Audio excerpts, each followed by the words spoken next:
hit the live button. Okay. Bring that on right there so I can make sure I'm watching myself, but otherwise we are good to go. Welcome everybody to Gab Hominem. Yet another week of talking with cool people who do cool things.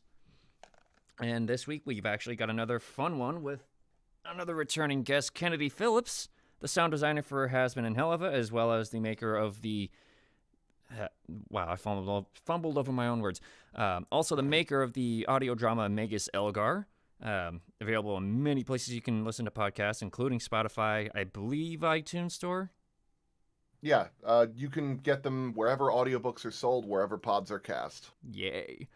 Um, and now we're actually having Kennedy back to talk about another audio drama he's working on that's going to be coming out relatively soon. It's a fun little kobold adventure. Kennedy? Mm-hmm. The name of this show is called Clutch, a Kobold Story. In Clutch, it takes place in the same universe as Magus Elgar, but years in the past, during the Age of Dragons, where three kobolds go on an adventure to find a new dragon master after they accidentally kill their old one. That sounds very kobold right there. Accidentally killed their dragon master. Yeah, we've been working on this one for a while. I actually initially pitched this to the BBC during their recruitment phase, and we actually got pretty far with them. They really liked the idea, but they ultimately decided that it wasn't quite on brand for the thing that they were looking for. So we figured that this time around we give Kickstarter a try. That way, for the most part, we're starting on like a smaller scale compared to like a second season of Magus Elgar, because that's a bit of a massive undertaking. Um, but with luck, we'll if this goes well, we might be able to do more things like this in the future and do Kickstarters for other audio dramas. I remember talking with you a couple of times about trying to get the BBC to pick it up, and it was trying to get. It seems like trying to get any kind of like production company to pick up something is quite an effort to Yeah, accomplish. it is a bit of a challenge because just to even get in the door, you have to kind of prove that you are a phenomenally competent producer. Um, because when I first tried pitching to BBC for Magus Elgar back when I was still like just starting out, um, because I hadn't made anything before, they didn't really have any reason to trust me. Mm-hmm. And now that I have and have made like a bunch of different things, they still have a lot of hangups about like working with like people that are pretty new to the scene. They usually want somebody that's really established or has like an incredibly talented or incredibly like venerated production under their belt. Is that usually because of like reliability of income? Is my guess, knowing they could have I I something to would say sell. more of reliability of quality. Like they Ah, want to make sure that whatever it is that they're going to be putting their name on is going to be like this incredible thing. That's why a lot of their stuff is like Doctor Who and um, retellings of Hitchhiker's Guide to the Galaxy. hmm. Like it's guaranteed that those are going to be good and people are going to want to watch them.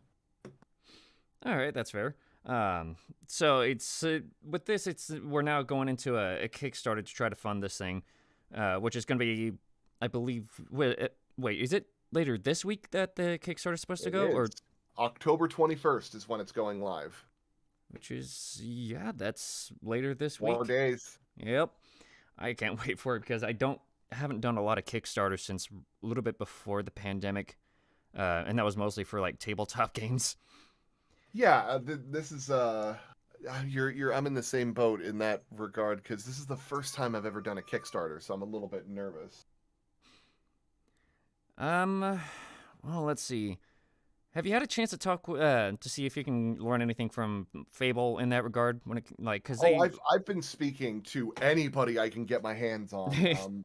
I've spoken to my friends over at Panda Cult Games. I've spoken to other Kickstarters. I've spoken to Daniel Orrit over at Space Dock, and when they did their audio drama production of The Sojourn, Mm. it's a lot. Like, I've been asking a lot of people, and they all have like very different ideas on how they would make a Kickstarter. But we're hoping that we provide enough of a incentive to get people to want to help back us, because we had initially I initially said that I wanted to make this audio drama free for everybody, and I want to maintain that, because a lot of podcasts usually do a lot better when they're like freely available, and we offer it to people who just want to support us in some way or another. But like, a lot of podcasts are very much more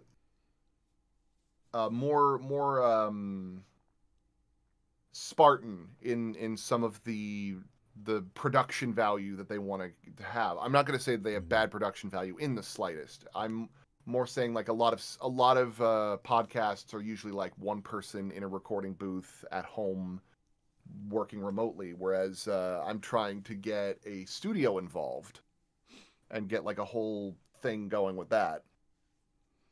Spartan sounds like very.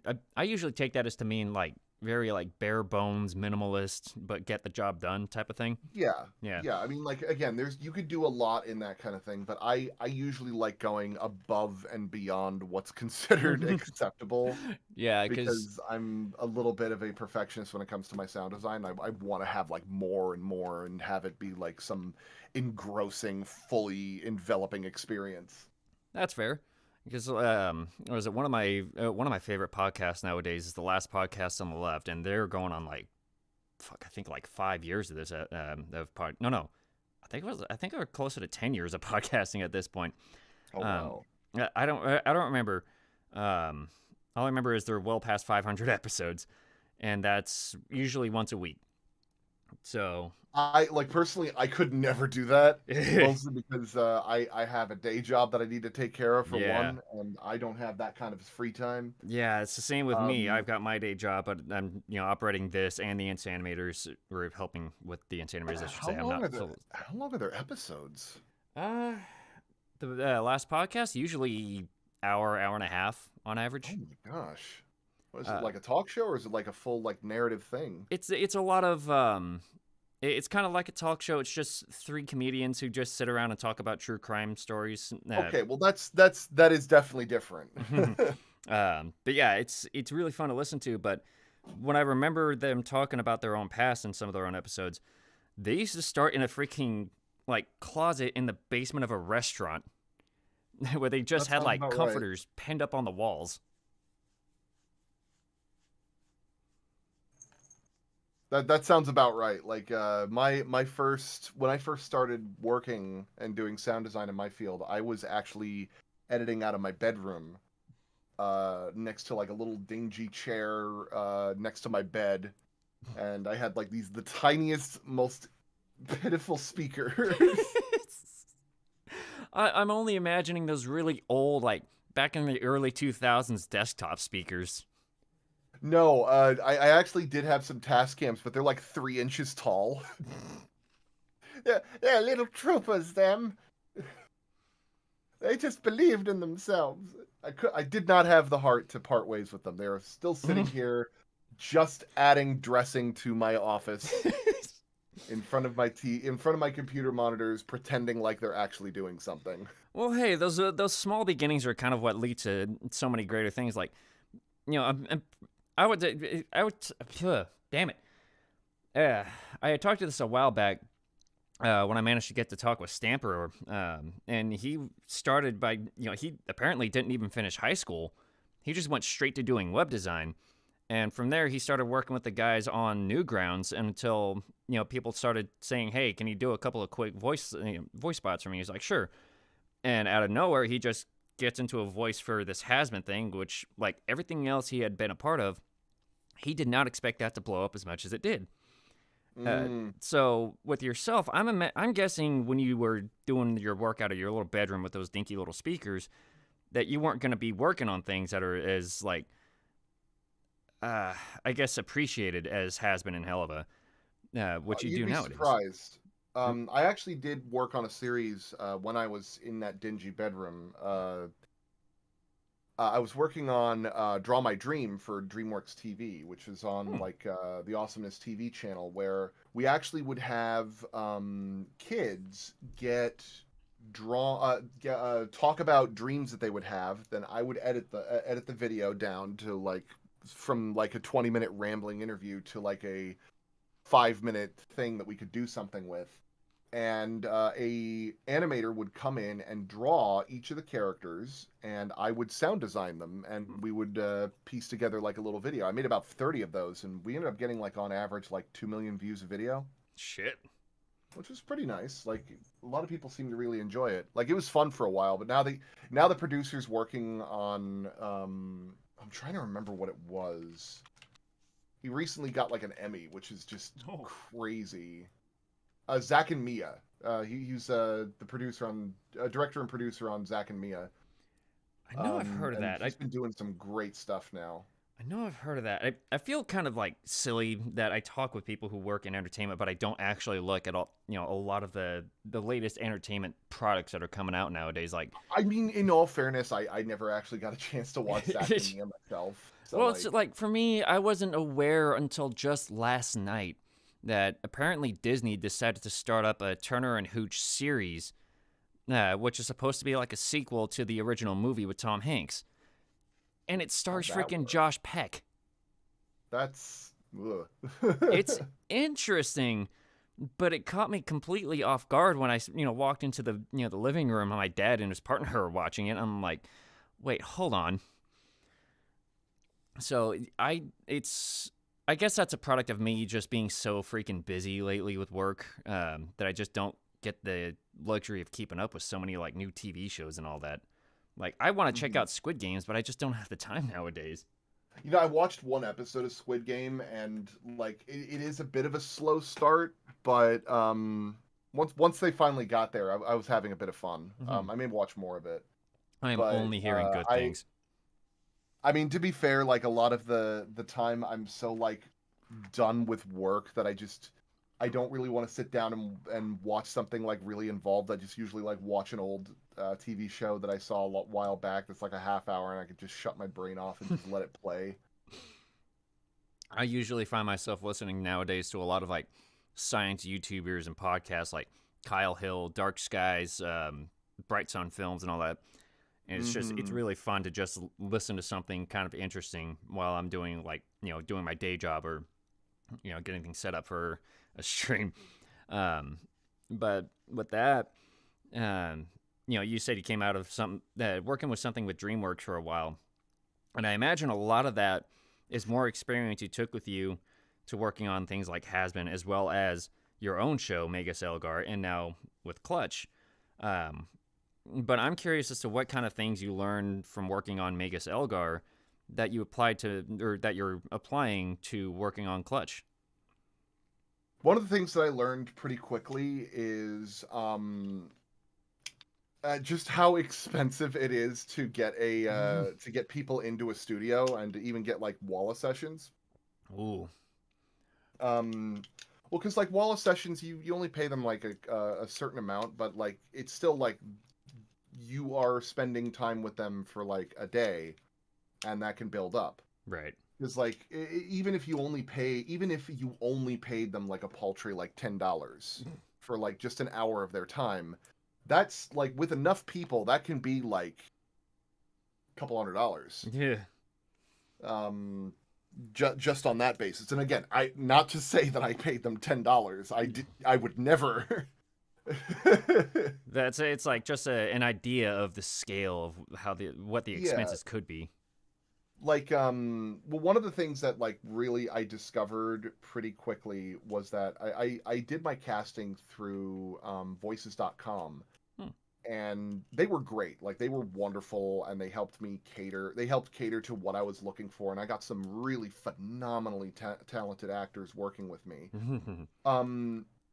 But at the same time, all of those actors wanted like they wanted thousands of dollars to work on this because it was a really big production, had a lot of voice acting, and I I wanted to do it right. I wanted to pay what they were worth. Um, Whereas if I had gone to like a much smaller thing and went with some voice actors who weren't as experienced or as tenured, I probably could have done it for a lot cheaper. But like I said, I didn't want it just to be a production of like, hey, this is just me and a couple of my friends who have never voice acted before. We're gonna make a thing. Come back next week, all 5 people watching this. I wanted to make sure that it was like something that was undeniably like high quality, wall to wall. And I didn't trust myself to do like my own voice acting for it. Like I only had like one of my friends do it, like 1 or 2 of my friends providing crew and voice in that, and it only because I like got them trained and other things like that. Like the person who plays Udo Malaki, Chris Moore, part of his pay was in like me getting him acting lessons because he had never acted in his life before. But he had such a textured, rich voice. I didn't want to spoil that. I remember we talked about this when we had you on for Megas Elgar. He was there with us, and we already went over it. It was like you were trying to get him to do like a little bit of a different delivery for a line. This is when he had done nothing. An uphill battle, yeah. Yeah. But that usually, like, it's not to say that it's a common thing for acting lessons to be a part of the payment, but it can happen. But a lot of times, as you said yourself, you have to pay for a lot of this talent to show up and do the work, in addition to doing your own work. So, which brought me to my another lesson that I had learned about this, and that was I had like 2 or 3 other sound designers helping me like do first passes of each of the productions. However, I was stuck in a position where I was doing most of the sound design myself, where like I'd get a first pass from them and then I would like just take it over from there because I couldn't afford to pay more than that. Right. And I did not pay myself for my production, for any of my work. So whenever another project would come up saying like, hey, you want to make $200 for 2 weeks, and being the poor millennial I am, I would be like, do I? And I would just jump ship on Megas Elgar for like weeks at a time to get another production done.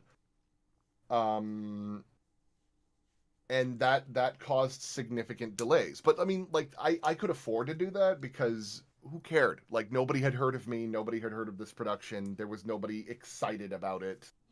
So I could work at my own leisure until I was good and ready. So this time, I'm going to have a full team of sound designers working underneath me. People that I trust, that I'll have like each of them doing their one episode so that I can focus on big picture stuff.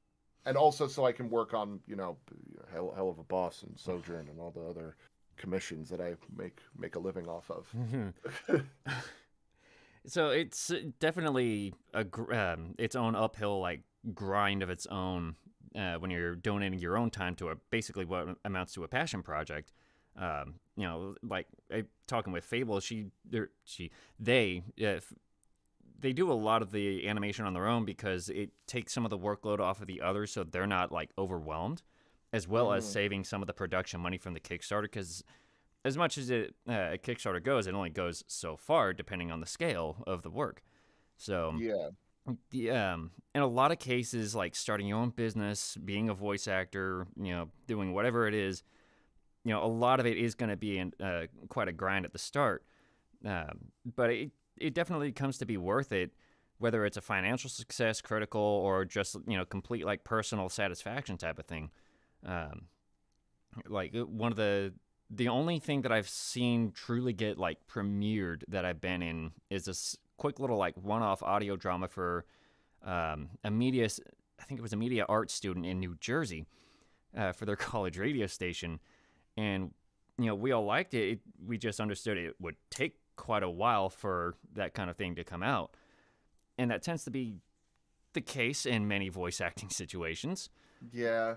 But once you start realizing the kind of like flow and the timing and tempo of how things go, you start to realize, okay, I do this thing now, and I could just do these other things to fill in the time until then. Now with Clutch, it comes off of learning a little bit from Magus Elgar, as well as learning a little bit from others who have done Kickstarters for their projects. What's the life like when it comes to writing for something like this, as opposed to Magus Elgar? I would say that it's really exciting. Writing Magus Elgar was a load of fun. This was such a different beast because I had to completely change my way of thinking about how these characters would act and go about things, where the way that they would do stuff would not make a lot of sense to like a regular person. Mm-hmm.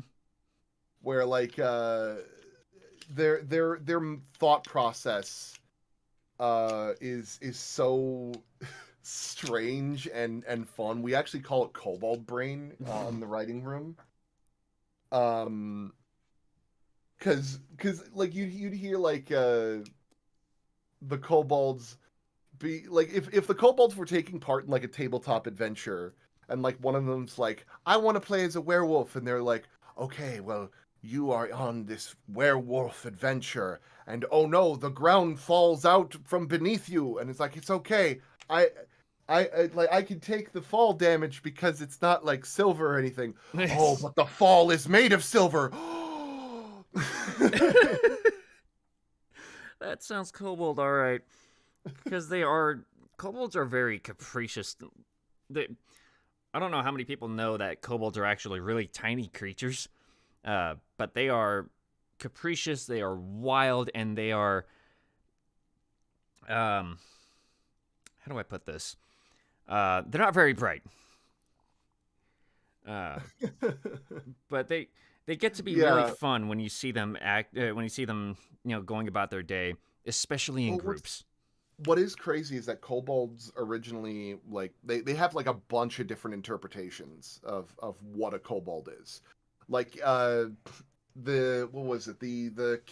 traditional Celtic version of kobold, or no, sorry, not Celtic. It's from German folklore. It's a sprite that gets into a lot of mischief and the like, and they're almost like described like fairies in a way. And then there's the Japanese variant of kobold, which just looks like a dog, and that always bothered me. It's just like a dog person, and I'm sitting there like, that is not a kobold. Oh my god. And then there's the D&D version, which is the one we're kind of basing a lot of it after, where it's just these reptiles that worship dragons. In very interesting ways, too. But even so, like, we're taking a couple of ideas from like a bunch of different like fantasy tropes and so on and so forth, and just having fun with it. Because, like I said, it is taking place in the same world as Magus Elgar, so it is pretty silly. I would hope so. For me, Magus Elgar quickly became one of my favorites because of how like absurdly silly it is. Especially with all the interactions between the characters. Like, I don't remember if I brought up that probably one of my absolute favorite scenes from it is very late in the series, without spoiling anything. But it's basically one of the characters decides to embrace the fourth wall, if that makes sense. Yeah, I remember. It was, for me, hearing that reaction as the last lines of that episode always had me cracking up, because I'm like, okay, this was a clever way to use that. That was just hilarious. And so I start to think of how kobolds can be told in a story like this, especially in the same setting. And I start to wonder, how absurdly like stupid are these scenarios going to be in terms of comedy? Because kobolds are not known for being bright or, I guess, reliable in terms of their craftsmanship.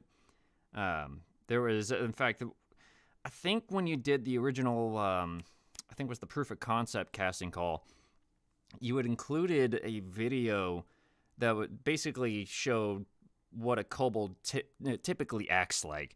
It was something about like kobold catapult, something like that. Yeah, the trap. There was like a when I did the casting call for BBC, there was this excellent video that I'm blanking on at the moment. I believe it was the Kobold Cannon by Kanekuo. Where he describes about like how this kobold was trying to build a catapult to invade a town, and they were just launching kobolds. But the problem is that every time that they launched the kobolds, the catapult was so strong that they would turn into paste on the other side. God. Oh man. And people, that's part of why it for me becomes so fun to play as a kobold in games like Dungeons and Dragons, Pathfinder. Even in things like Shadowrun, because they're just wild. They will do things that they think are the best ideas, and they are the most self-destructive ideas.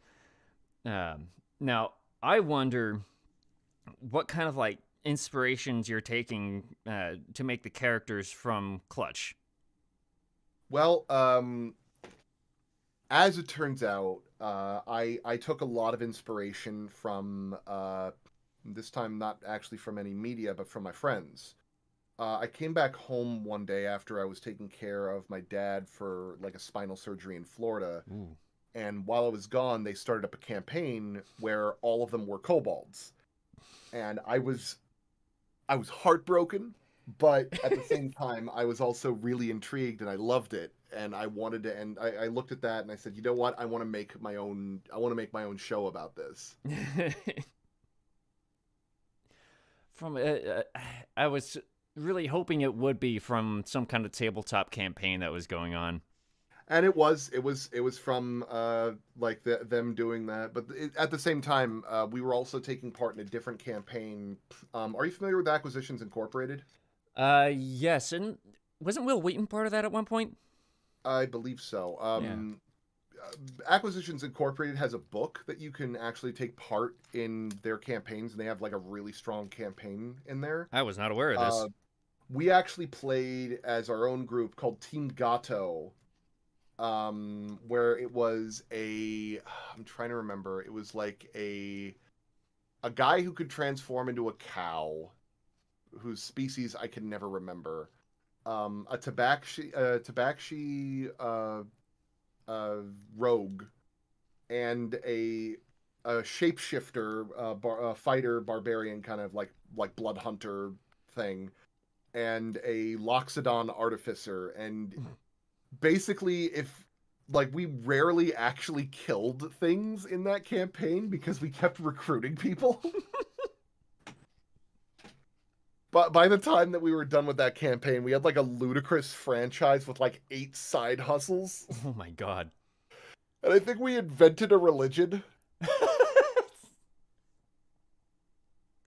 Which actually was based off of like an accidental bluff where we come into a town and a mayor tried to point at us for being the source of all of our problems. And one of the writers on Clutch, who plays as the Tabaxi, immediately responded, "How dare you slight our religion of sacred cow?" Oh my god. Oh. And because she was acted so offended that they would they would try to shovel their problems onto us. The entire town ended up turning on the mayor by the end of that conversation. This is that goddamn Elgar Jersey Tinnington scene taken to a new level. Oh my god.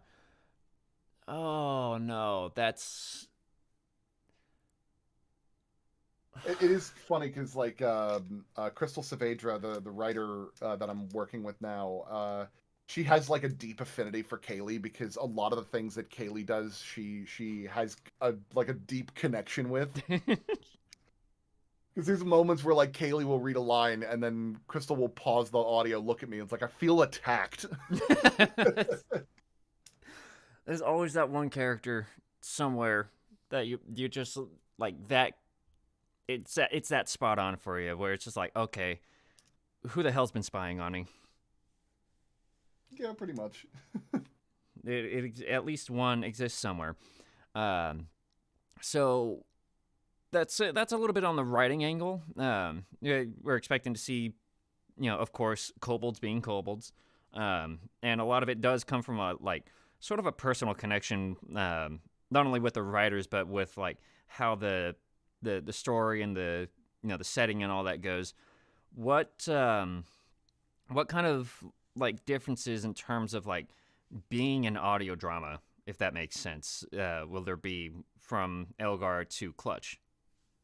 Well, a big difference between these two adventures is that we actually have a pretty stable and straightforward progression. There is like an actual endpoint in this particular series. Like we're planning on like once this is done, we want this season to be closed off in a way that like it feels satisfying. It feels like a good conclusion, that there's not really loose ends or anything like that. Right.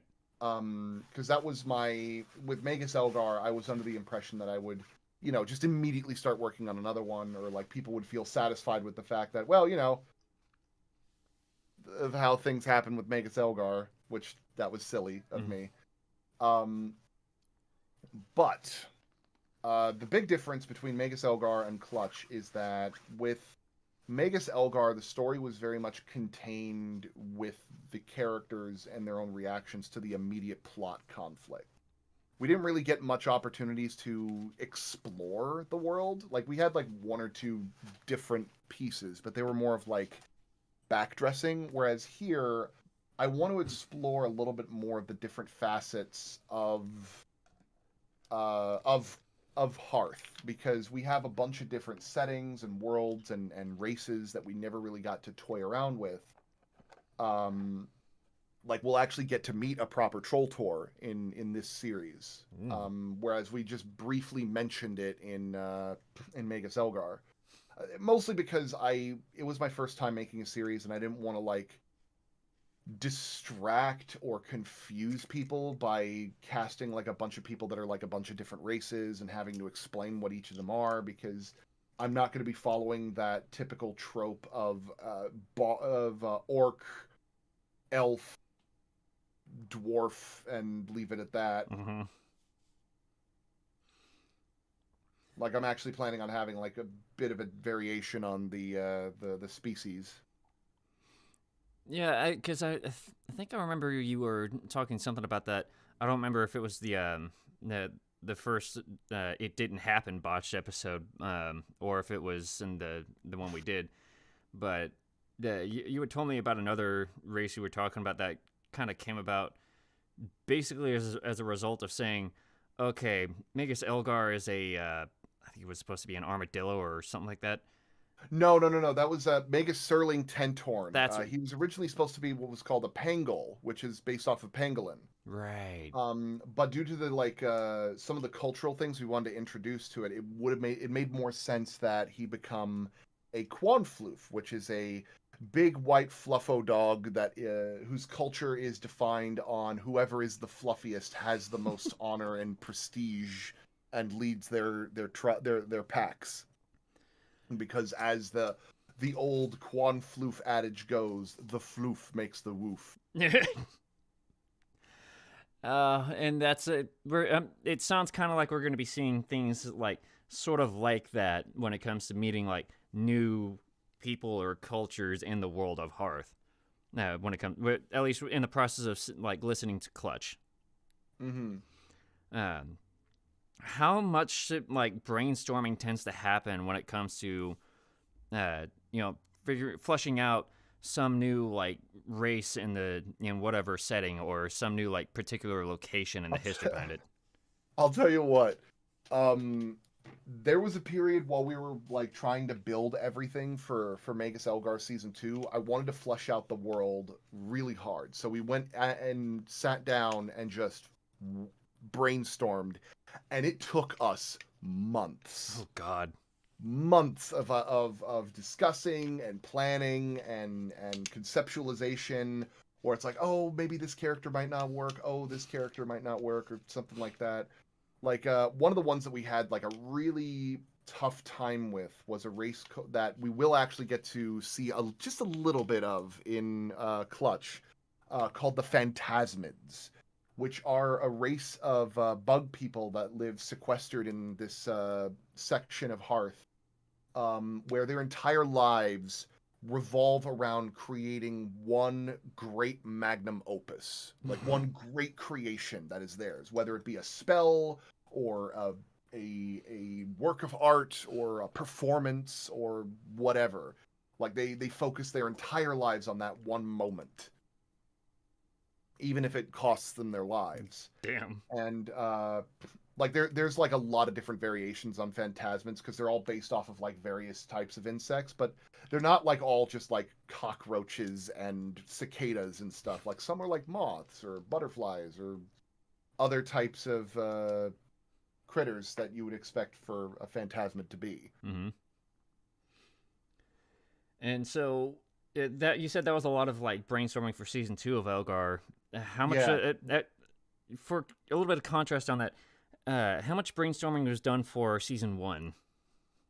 A lot of the brainstorming for season 1, it took me, in terms of like the setting itself, it took me like about a month or two, but that's mostly because I was trying to focus on the very narrow of the world. I think the only bit that really took a lot of time was the magic system. Because the magic system was a little bit different than most traditional fantasy things. Because instead of it being about like, oh, channel your inner spirit or believe in yourself or various god religion thing, I made it a hey, call out the gods for not doing their job right. It's like, I want to cast a spell. Hey, universe, fuck you. Pretty much. Hearing that initial description of that, it's in the first episode too, and I listened to that and I'm like, okay, that's funny. I wish more systems would. I wish more magic like things in other settings would do that, because that's just like a lot of it's just what's the term? Uttering incantations, just a bunch of words in some ancient tongue, but we never really figure out what the connection is in those ancient tongues to figure out what the words are supposed to mean or anything like that. Like the closest I could ever figure was Harry Potter, and a lot of the spells, incantations sounded very Latin. Yeah, it's just they're just like Latin, with the exception of one, and it's what I love is that like they describe it as like a bastardization of abracadabra. Yeah. But every single person that tries casting that spell, they always do the same thing where it's it's like a Vada Kedavra, but like the guy's like fucking hissing out. Like imagine if the word Hanukkah only had the at the beginning part, and it's just nothing but that. Oh man. It's amazing when you read the books and you see these words and you start to figure out your own idea of what it's supposed to sound like, but then you hear whatever like shows or movie is supposed to be actually vocalizing that sound, and you suddenly go, what the hell? Now, one thing I'm a little curious about with hearing that it's taken months to work on season 2 of Elgar, how much of that is helping out with the writing for Clutch? Actually, originally I hadn't thought of having Clutch be within the same universe, and it was just like I was just thinking like, it'll probably be like a generic fantasy stan Ingtonville or whatever. But I didn't like that. I didn't like that at all, because like it was like, well, I have a perfectly good setting elsewhere that I could just use right now, and I just spent months building the universe of it, so why not tap into it? So I made a minor adjustment, because like originally we didn't have the intention of having kobolds in our setting. But I asked him, like, how difficult would it be to put kobolds into this? And my two writers look at me and it's like, I mean, we kind of could just do it. Like, there's nothing stopping us. I'm like, yeah, but would it disrupt like the lore that we've already built? And like, I love like my story editor Sumi. She ends up saying, well, that would be a problem if you had released anything of season 2 yet, but we haven't. So I think no one's gonna notice. uh, yeah, one thing I noticed about Elgar is I didn't see a whole lot in terms of other, like, I guess things that establish it's a fantasy setting beyond like magic and some medieval type of like um I don't know the term. I guess setting is the right word because it's mostly like swords, knight armors, and there's a dragon appearance. There's magic all over the place Yeah. and little chimeric creatures. But I don't remember hearing a whole lot in terms of other fantasy races that you would typically hear of, like elves or dwarves or kobolds or dragons being a normal thing in Hearth. But Yeah, well, like with we Clutch being tackle with Clutch we being tackle. Sorry, go ahead. Go ahead. yeah, I keep doing that and I never figure out where it is. I usually chalk that up to the Discord lag. But yeah, with you saying that Clutch is sort of like a little bit in the past of in the setting of Hearth from Magus Elgar, it kind of sounds like it's an opportunity to expand a little bit more on it and use that as like a shoot off point as well for season 2. Yeah, we tackled a little bit about dragons in Magus Elgar in the form of like we have a dragon attack, but that guy was technically not a dragon. He was a sorcerer who transformed into a dragon, which is a completely different scenario. Fair. Uh, but the thing is that we do have like some lore about Magus Elgar with dragons, where before casters were a really big thing in Hearth, dragons actually had most of the magic.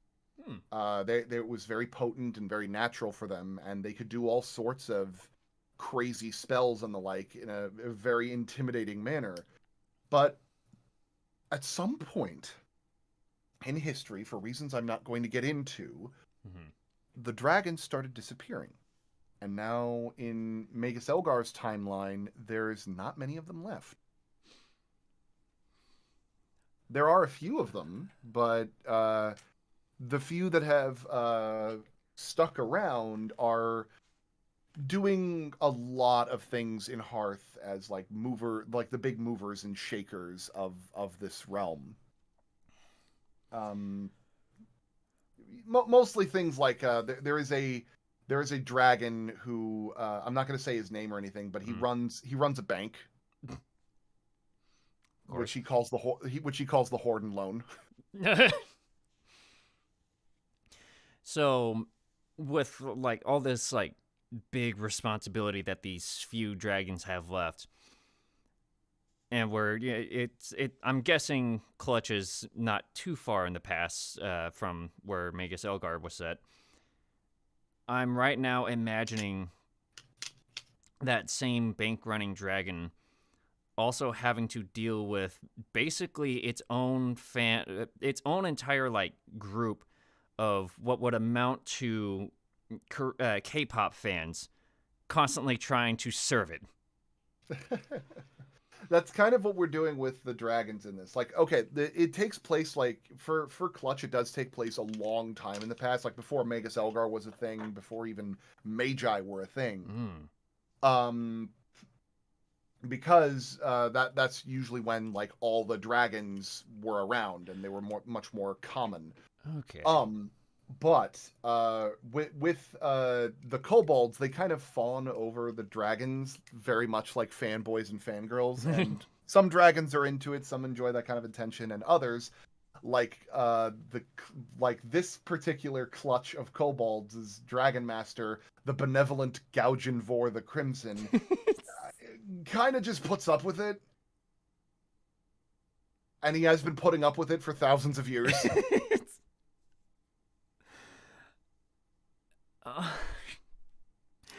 How the hell is it? It sounds like dragons in here will have far more patience than any human could or should have. Oh no, like trust me. After like that many years, the dragons are just as, or like some dragons would be just as fed up with that kind of like constant adoration and babysitting. And now one of them finds himself being killed by accident, at least by the proof of concept, short that you did. The original one died. Oh crap, we killed him. Let's go find another. Pretty much. I mean, they take some time to think it over a little bit, but it's also like, I guess we got to find a new one. And so, with the kobolds being as weird and capricious as they are, it's gonna be an adventure scene where they go with finding a new dragon master to serve. And so that's where it's gonna go into like that sort of dynamic of where we've got the three that we have on screen with the thumbnail here, which one is quite the bookworm nerd, it looks like, as much as a kobold can be. Another seems a bit gluttonous, and I'm not even sure what to make of this other one. Oh, for Strap, Book, and Nom. Yeah. So Strap is definitely the trap maker and is the one that's kind of in charge with protecting the clan. The clan is Clan Fine. You're a clan now. Let me sleep, or Clan Fine for short. Oh, I forgot about that. But yeah, like he really wants to protect the clan and also try to impress the master by creating what's called the fabled 7-chain special, which is a chain reaction of traps that link to link 7 times, which apparently nobody's ever done before. There's Nom, who is the resident healther, but she's not so much a glutton so much as she is just really into healing potions, because she's under the impression that if she drinks enough of them, she'll live forever. And Book the Booker is a kobold who is a bit of a weird one compared to the rest of them in the fact that he knows how to read and write. Or he knows how to read. Writing is still like kind of up in the air of like, can he actually do that? Because he's never considered trying it before.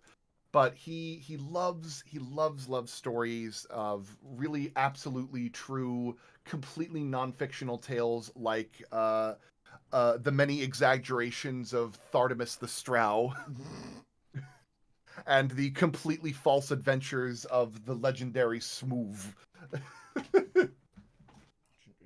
Oh my god. I don't think he knows that those stories might be a trifle exaggerated. Because kobold brain. But like, I mean, like, it's all those are the books that he knows, and he wants to like learn more about books and share with you his favorite books because he is that kind of nerd.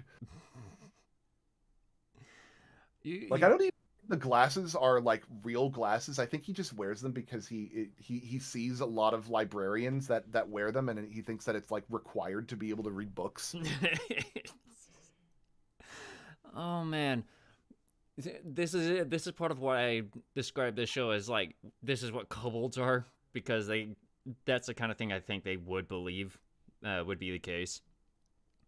So hearing that there's going to be an audio drama of 3 of these little, buggers that are just going around trying to find some new dragon to serve, with the kind of setting that I remember Hearth being, even if it's a long time ago, I'm imagining this to be a very, very fun show to listen to.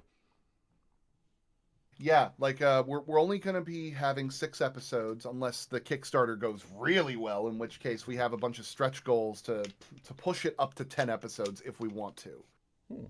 2 of which would be like very, very short episodes.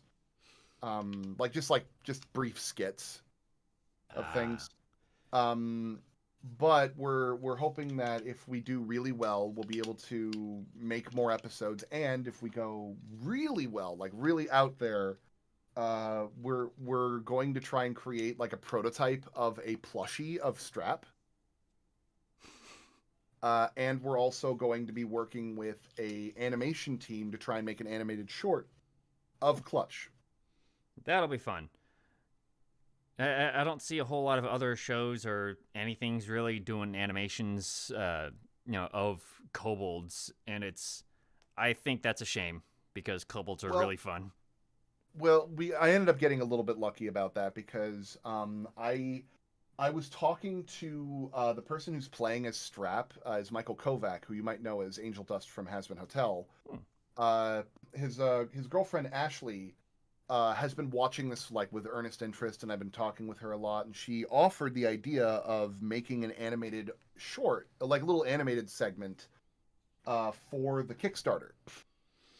Hmm. And I did not want to pass up on that offer, and I jumped on it pretty quickly. And it is part of the reason why we've been waiting so long on releasing the Kickstarter video, is Mm-hmm. because that animation is going to be the start of it.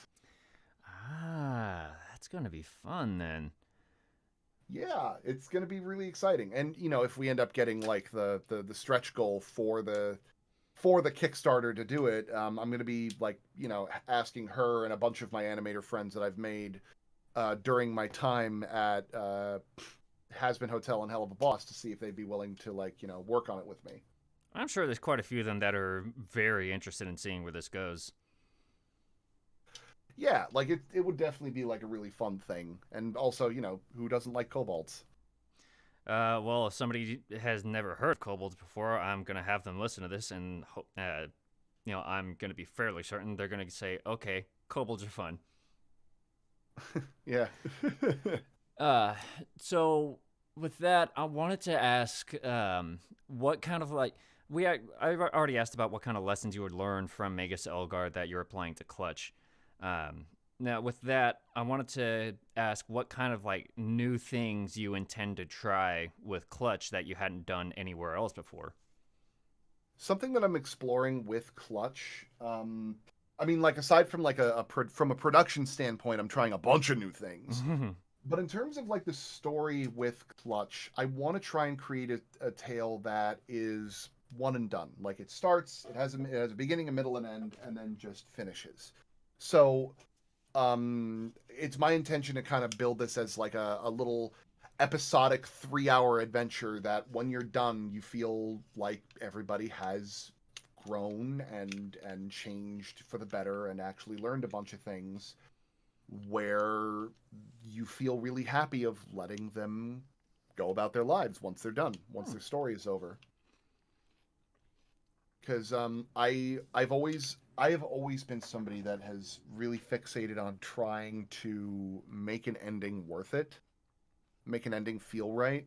And I confess I did not really feel like I intended Magus Elgar season one to be an ending. Hmm.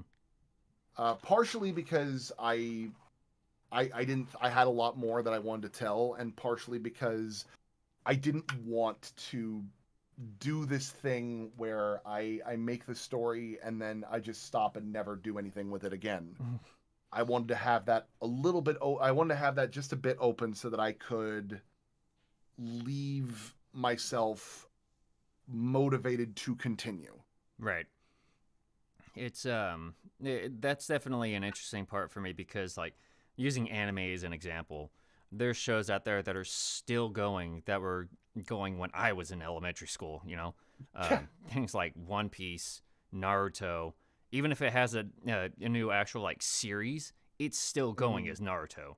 Dragon Ball, the Dragon Ball franchise, all those have been going since I was a kid. One or two of them before I was even a kid.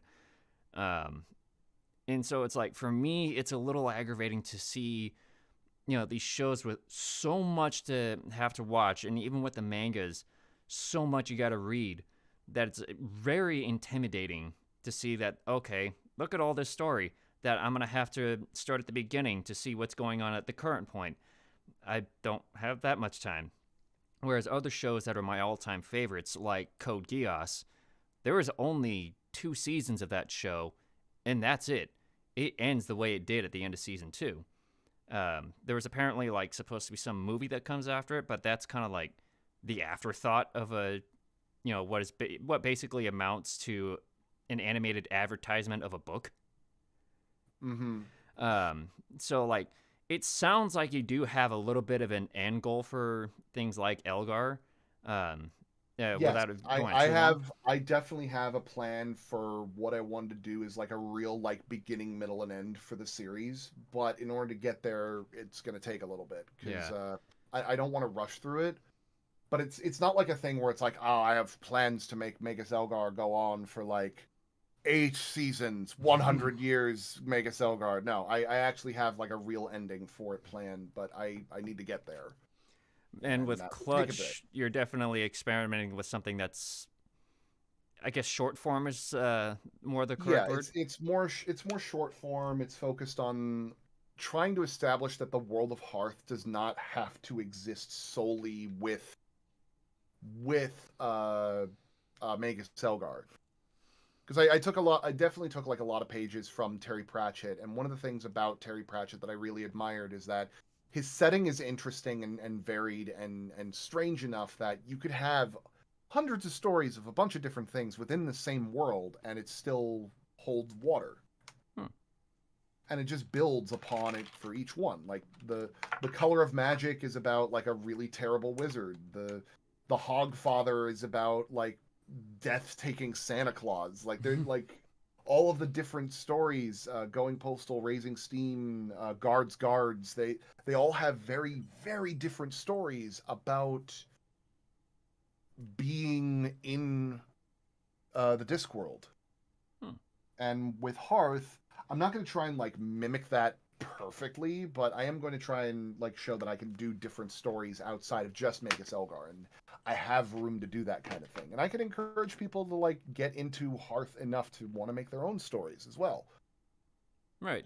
It because that was one thing I wanted to try to take a crack at is like, some kind of like fan fiction or like 2 minute, audio thing that I like acting thing that I would do with a friend or two set in the world of Hearth. But I, continue listening to it and I'm like, okay, we know a little bit of these elements of the setting of Hearth. We know these places exist. We know this is how magic works, and we know a few of these characters and what they do. But when you really think about it, I have, listening back to the show, I haven't heard much about what the Ministry of Magic does or the Council of Nine. Um, Yes, so which we it's will be tackling a little bit in season 2. yeah. So it's like, you want to it for one it, like on one hand it leaves it very open to interpretation as it is. It's kind of like so many people make like fan fictions and such of has been, even though we still don't know a whole lot, and what we have heard has been usually been on streams, which is even if they don't necessarily say it, it's still very subject to change. So that's kind of You did like, make me was you that did make me think of a great joke in terms of like the ministry, hmm, because we actually called it the Ministry of Casters. Um, and I'm just imagining like Kaylee being the plot savvy person that she is, being like, what's the distinction between the Ministry of Casters and the Ministry of Magic? And just one of the Ministry of Casters going like a legal one.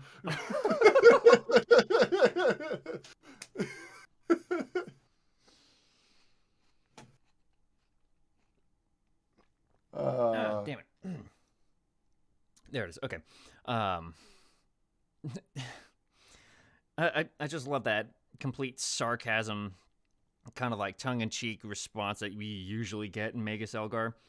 But that's one type of humor you're gonna get out of Magus Elgar. But with Clutch being about kobolds, it sounds like it's gonna be much more of like absurdist humor type of thing.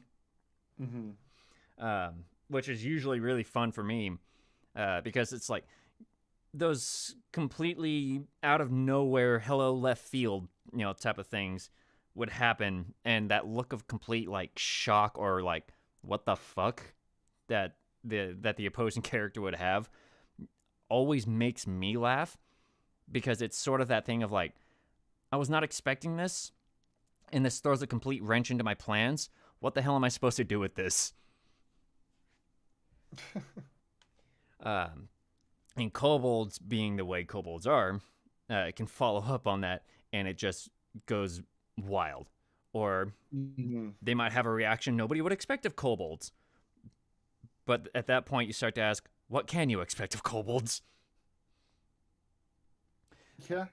What was that? So yeah, so on one hand, it's things are very open to interpretation because there's not a whole lot of info on them, but on the other hand, when you do get more info on them, you start to either wonder, okay, do I need to completely change all of this, or is there some fun little way that I can like work this into this new information we have now on what's going on with it?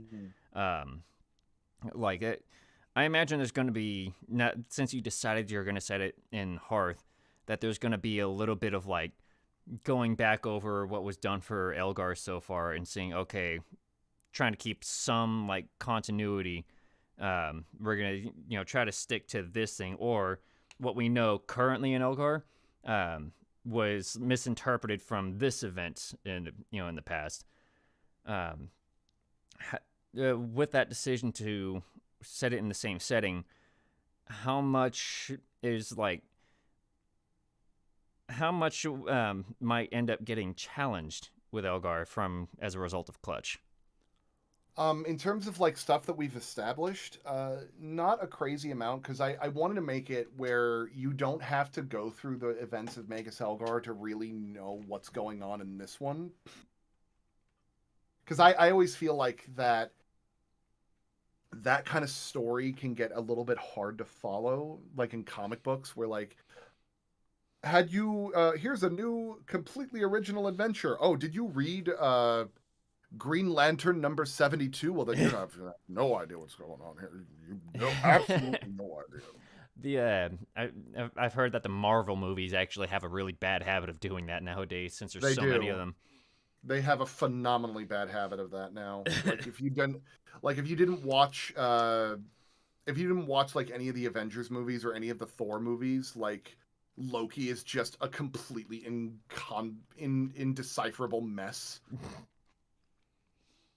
And it's like you really need to know a lot of like where he is and what he was doing beforehand. But for Clutch, you can watch Clutch without watching Magus Elgar, and you can watch Magus Elgar without watching Clutch.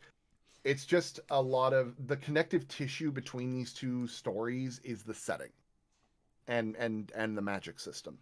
I think that's an interesting thing about writing any kind of like show or book or anything like that is, yeah, it can take place in the same setting, but it doesn't have to be completely like 100% connected with the main story. It's just like Helva does with Hasbin. Hasbin may be the big thing that everybody's clamoring for, but Helva is like, it's in the same setting, sure, but it's its own entire like enclosed thing.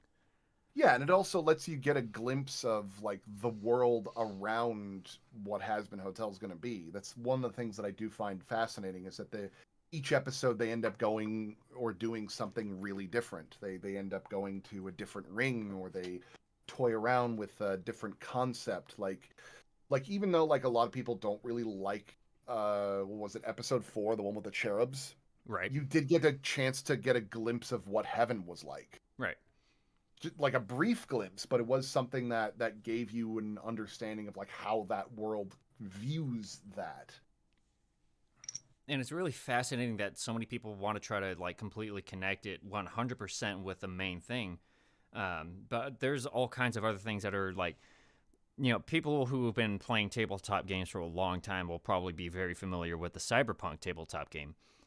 Yeah. And it's like, sure, the video game may take place in the same setting, but it's not even remotely the same year as when the first books came out. As well as people will look at games like Shadowrun and think, oh, it's very cyberpunk because a lot of the same like weapons were in it. This is where I learned about it myself, and that Shadowrun is not in the same setting as cyberpunk. It's just, it has a lot of inspirations from it, like the Mantis Blades and all that. But it's not only not the same setting, it's not even the same system. Yeah, like what I do love about that kind of thing, for that kind of world building, is it does give you like ideas to draw your own conclusions and like background stuff and small details and other things like that, which is a little bit harder to do in an audio drama format. But Like one in particular that did catch my attention was like in that same episode that I mentioned for Hell of a Boss. There's like a single poster in the back that has a quote from God, and it's a picture of a Muppet. And I'm sitting in the back like, is God a Muppet? I would not put it past Viv if she decided to do that. Oh man, now I got to go back and look at that and see if I could catch it. But It's yeah, like in a music montage at the very beginning of that episode, but like it's a brief background joke, but I'm sitting there like, is God actually a Muppet? I'm gonna have to look. But yeah, it's like that's going back to the cyberpunk like comparison. Yeah, you can draw your own stories out of whatever setting is there. With that information, like whenever we play games like Dungeons and Dragons or Pathfinder or Starfinder, yeah, we're playing on the same system using all those items that are established in those official books that we have. Maybe some third-party books that are specifically made for that system. But in the end, it's either you're playing in your own setting, which takes a lot of time to write out and flesh out and all that, or most commonly, you're playing in what's already an established setting. Pathfinder is its own entire setting of the planet of Galarian, with all kinds of different distant lands and its own ecosystems and populations and all that. Starfinder is the same thing. I would say the one thing that the one criticism that I have about Galarian is their world very much comes off like 80 different people came up with their own idea for a setting and they all just put them in the same setting. Yeah, it's a little bit jarring to walk from Transylvania to Conan the Barbarian versus the robot spiders. I remember that because I ran an adventure path that was set in that Conan the Barbarian technomancy type of thing. Can someone explain to me how the barbarians are not just paste on the tarmac after something like that? I saw a picture of a giant robot spider being attacked by just a dude with a club, and I was aghast. Like, how is this a fair fight? It's wild that they do that. It's like if I remember correctly, on the border of that same land, it's supposed to be this giant fortified wall where there's a war with a massive horde of orcs going on.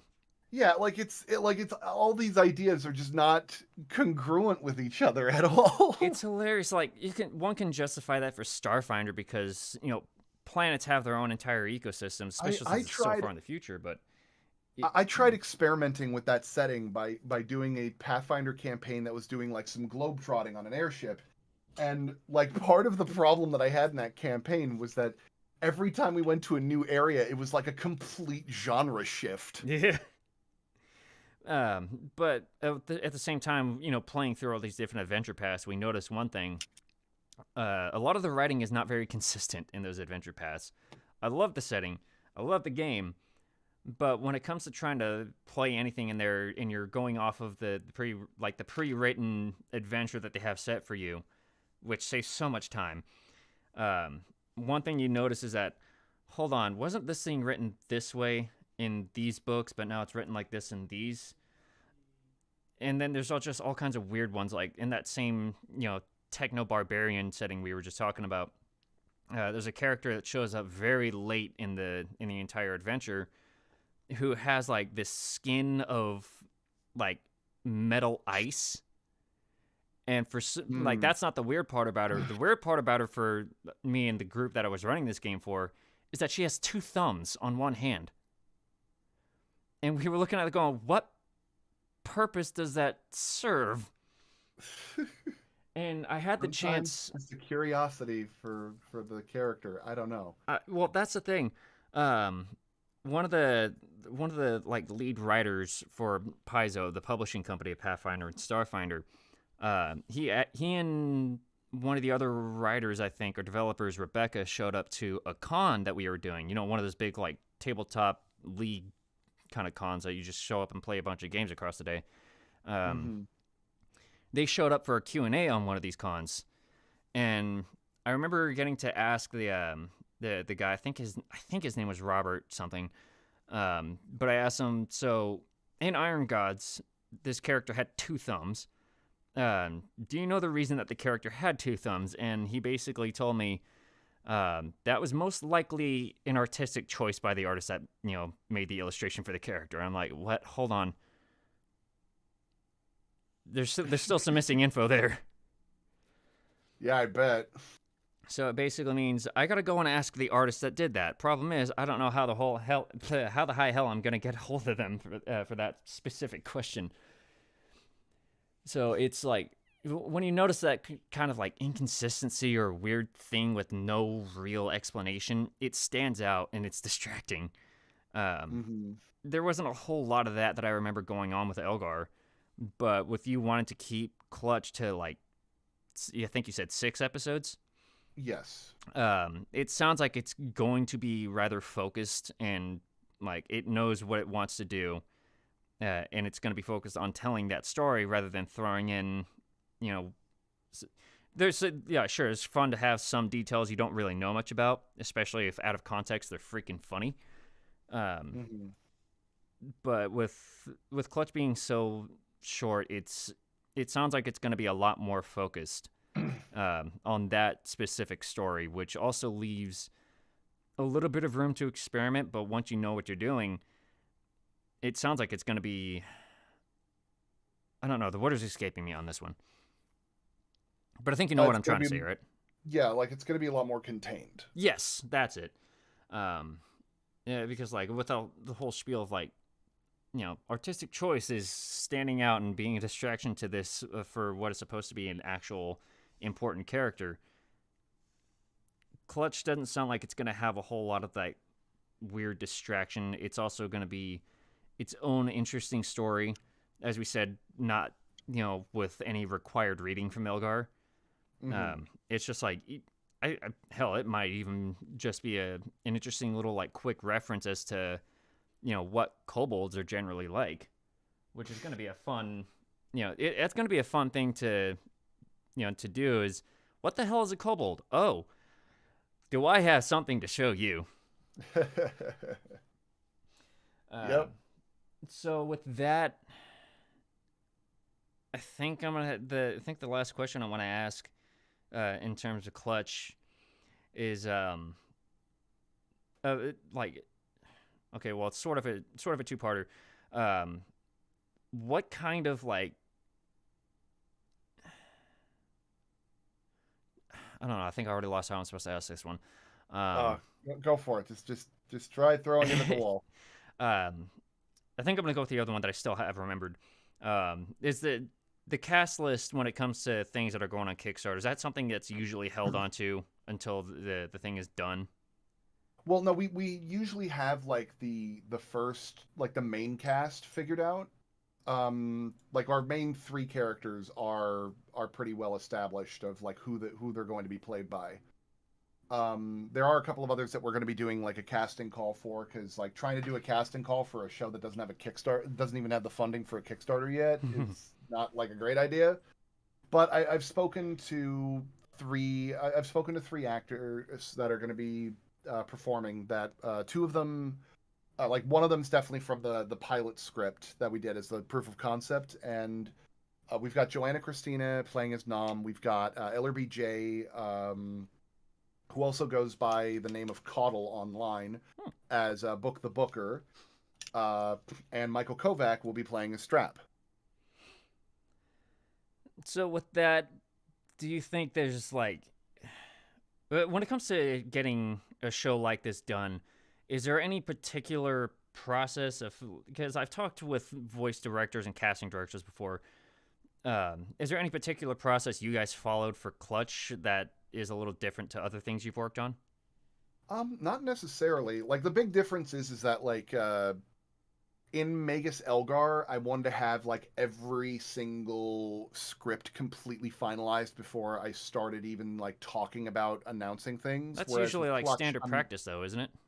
Not as such. Like a lot of audio dramas that I've worked on, they will like have the first episode written and then like an outline of the rest of the series, and then they'll like write it as they go. And every time they finish an episode, they'll just start writing the next one. Okay. Whereas I like to have all my ducks in a row before I do that kind of thing. But this time around, I have the entire outline of the series planned out, and I've already written like 2 episodes, and I'm working on my third. And I've got two writers working on the other 2 episodes, and we're planning on being done like sometime in November or December, and which will be enough time to get casting out of the way and figured out. Oh, is that the end of that? Yeah, that's the end of that. Okay. No, my ears are weird. Some inflections I catch as being like, okay, give me a second. There's just a little more of this thought that I want to continue. Other times it's like, oh no, it's fine. I get you. Yeah. So it sounds like episodes when it comes to writing an audio drama can take a while between the episodes. Mm-hmm. What was it? How long did it take to write each episode of Elgar? That there is a massive asterisk on that one because it took me about a year. It took me about a year to write all of them, but the reason for that was one, I was pretty much the only writer on the production, with the exception of like my co-director, and a lot of that was rewriting and establishing and figuring out a lot of pitfalls. And eventually getting a story editor who's now like are working with us more regularly. And the other part of it was that after like I wrote the entire first season of Magus Elgar, I looked back on it and realized I hated it. No. And so I tore it all up and started over. Damn. So it like many productions, there can be all kinds of fluctuations about the production then. Oh yeah, like in the original proof of concept for Magus Elgar, we actually had a character that got completely nixed, called the Fractus, which was supposed to be like this magical book that Kaylee had helped make once she got a better understanding of magic, and it was like a magical repository that was also just a very snarky book.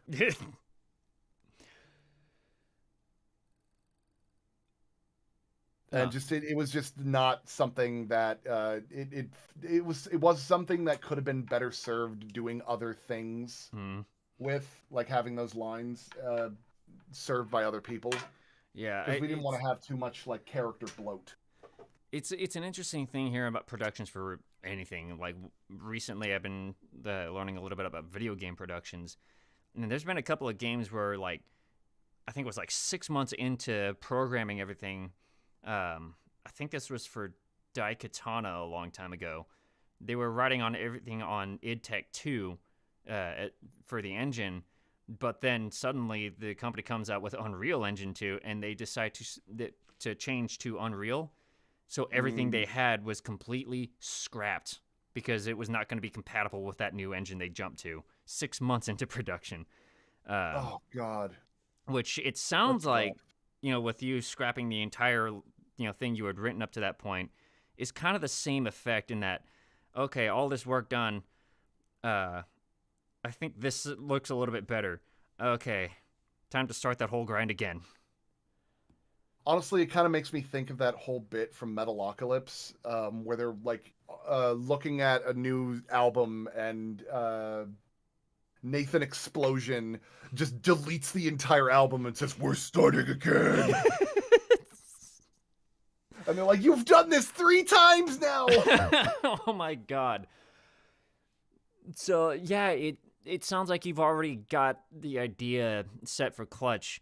But it's like, how often does that happen with a production, audio drama or otherwise, where a lot of work gets nixed so far into the job because something just didn't fit, or you just wanted to do the whole, just didn't like at all what was going on? How often does that happen? Not as much as you'd think. Not as much as you'd think. Mostly because I I usually have a clear idea on what I want before I start going forward, and if there's like a massive mistake or something that needs to be adjusted, I usually catch it pretty early on. I mean, there's some moments where like some characters need to be adjusted or something. Like one of the things that my writers and I discussed early on was when they started like getting on board was that they wanted me to stop. They wanted to adjust the name Pink Skin because we had a setting that very much just didn't just have like pink skinned humans. We also had like fluff boys and plate people and all of other types of things. So we ended up going with soft skin to be a little bit more open with how we're referring to them. Okay. Like little things like that, or like just like some nomenclature and terminology Right, that we're because adjusting to be mindful of things. yeah, because in things like that, it's basically just okay. Word search every instance of like pink skin used, copy paste soft skin over it. Yep, pretty much. I mean, Uh, there's a couple of other things like the way that some of the kobolds treat each other. Like there was a brief period in the script where like there was a character dynamic being developed in Strap that none of us liked that we wanted to adjust because it was just something that was just when I write these things, I'll have like an outline, but I'll also kind of like I'll just kind of go and just be very loose about it, and then I'll go back and start fixing things, much to the chagrin of my story editor. So it sounds like you've pretty much got the idea set, double checks and all that all done. You're ready to go with it.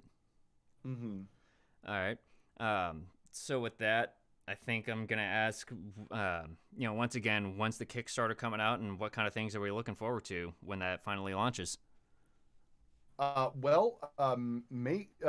Clutch a Kobold Story is going to be available on Kickstarter October 21st. Now, if you want to support us as a backer, you can. You can either give us like a small amount, or if you want some incentives, you have the opportunity to jump on early and get your hands on a collector's pin of Strap the Trapper, as well as a very rare opportunity for a select few of you to get drawn as your very own kobold in Clutch a Kobold Story, and also take part in a voice session where you get to be your kobold voicing with a bunch of different kobolds in a crowd. In addition, we have other incentives like character sheets of all the kobolds. We're going to have, if I recall, we're going to have like little USB sticks with the kobold insignia on this like really nice wooden USB stick with a bunch of extra features on it. You can get special messages from the kobolds if you decide to go on a certain tier, and a very select few of you who put like a lot of money into it will get the opportunity to not only play as a character in the show, but you will also get the opportunity to take part as a character in a tabletop RPG with our kobolds. Ooh, that's gonna be really fun. Yeah, and I will be the DM for that one also. All right, because I remember tuning into a couple of your of the sessions you would run. I don't remember the exact system you were using, but it was just like late last year, I believe. Oh yeah, I was using Savage Worlds. That's what it was. Thank you. And so that's it. I think that's going to be an interesting type of game to play in with you running it, because that was fun just to listen to. So I'm looking forward to getting into that Kickstarter, seeing how far I can go with that. Might actually give me more reason to just say, okay, fuck it, I'll put in the extra hours of valet. So I'm looking forward to it. I hope everybody else is looking forward to it, because Clutch for me is a very fun thing because it's kobolds. I just like how wild and crazy the little things are. So definitely look forward to it. Hope you all get to keep your eyes on that Kickstarter. I will actually. I'm gonna have to double check and put the link to the Kickstarter in the description of this, so it's easy to get to. So if you're watching this afterward, check the description. The link will be there to the Kickstarter. It launches, as Kennedy said, on October 21st of 2021. And do you know how long it will be going for? 30 days. 30 days. So keep an eye on that. Click on it and check it out if you can. Otherwise, Kennedy, thank you so much for your time today to talk about this. Yeah, thank you for having me. And I hope to see the rest of you deciding to become Kobold friends on this Kickstarter. Absolutely. So with that, I'm going to say we're good to go for today's episode. This was a lot of fun. Just like every other episode, very informative and more insight into things that I did not know about before. So thank you for that. Thank you, everybody, for tuning in. You're going to start the whole spiel of click, like, subscribe, and all that. If you wanted to check out more episodes, I will have... Be sure to like, comment, and subscribe to Gab Hominem, and be sure to hit that bell so that you know when people are going to be doing videos on this channel. Absolutely. New episodes, new voices to hear about your favorite things, like studio makeup or whatever it might be. So yes, I'll also have Kennedy's Twitter in the description as well as the Twitter link for Clutch a Kobold Story, which I'm only just realizing I didn't initially put that in. All the description will be updated with everything, so have full confidence it will all be there. Otherwise, I will see you all in another couple of weeks with our next guest, which will be announced next weekend. Thank you again, Kennedy. Hope you all have a good weekend. See you later. Button.